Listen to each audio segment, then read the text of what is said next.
boys and girls, it's me, Butch.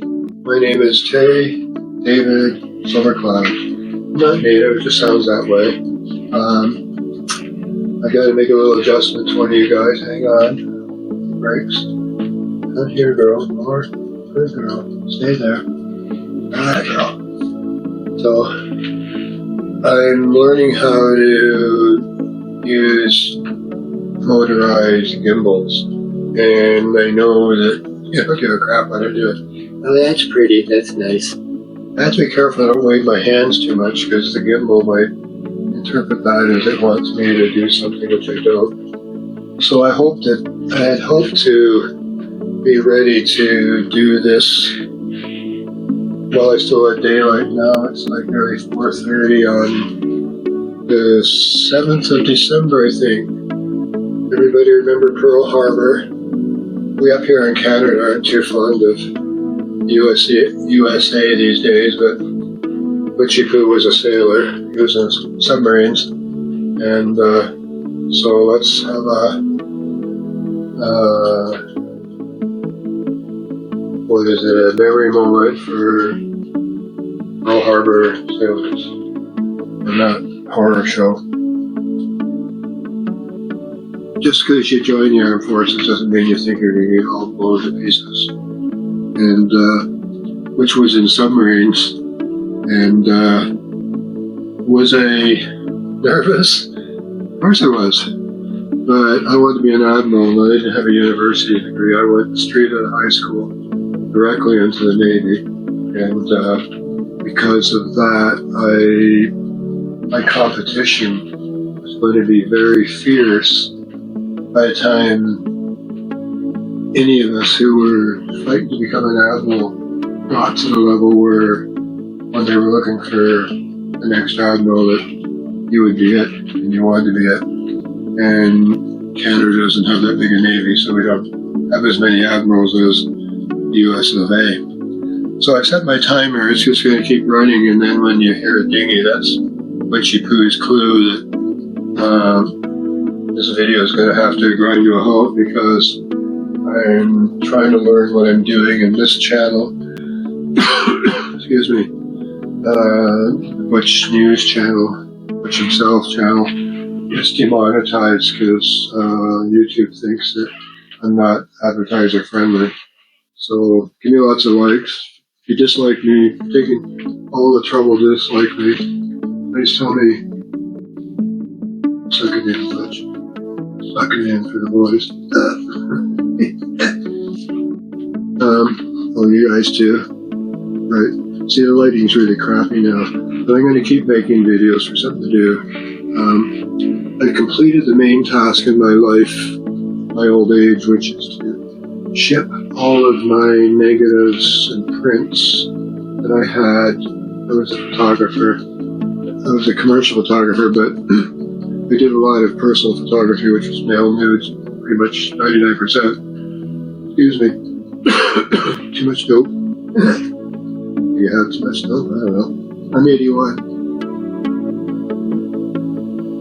And my deceased boyfriend, he died 32 years ago. He was a photographer too. So shipping my work and his work to the archives, spelled ARQUIV as in Victor, ES, sort of a play on archives. The Canadian Lesbian and Gay Archives at 34 Isabella Street in Toronto. I don't think you can just walk in, but you can make an appointment to go visit them. And if you're doing serious research into queer history, particularly Canadian queer history, I was a bit of a part of it, that's why they like me. I was part of the Gay Liberation Front in Vancouver in 1970. We just started as a bunch of guys who, the main guys were sort of communist-led. Some of them became important figures in the community, so I don't want to say any names. They know who they are. Some of them are still alive. But they lived in a commune in East Vancouver, and one night a week we had an open phone line where we advertised in the Georgia Strait and wherever we could that you could call and ask any, sort of anonymous question for No, it was against the law still, basically, or just getting over being against the law. But very rapidly, we held a big, we're out of time here, we held a benefit at the Pender Auditorium, which was wildly successful. We had a whole bunch of bands volunteer to play, and one band, I've had a stroke recently, I can't remember the name, Uncle Slug. Uncle Slug went on to be Doug and the Slugs, and they were just fucking awesome.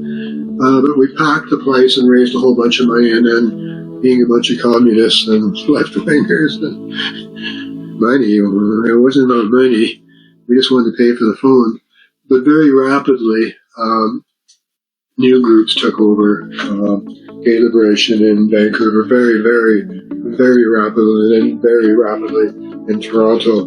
And there's going to be a bell's going to go off, and that's going to be Butch's blue signal. See, I put some cards out of what I might talk about. I know that what you want is you just want to see me, right? You want to see me. So here I am. I'm 81 years old. You can be sort of like me if you have a polished build, I guess. I'm about a 33-inch hip. But you got to exercise. I curl, and waiting for the ding-a-ding to go. And then once that happens, I'm going to stop the recording so that I stay under 15 minutes. So that was your visit from Butchie Poo for today. The way the stands over there. Okay, over here. This is the wide camera.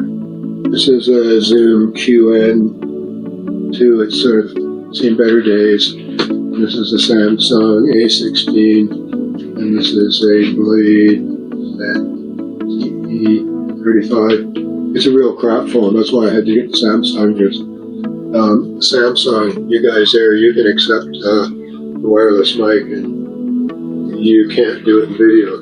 You can do it for other stuff. This phone here. That's Butchie Poo signal to shut up. So when I give this camera in front of me right here, you guys right here, when I give you a V sign, you're going to stop recording, and then I'm going to shut the other guys off. So it's going to be bye-bye from Butch.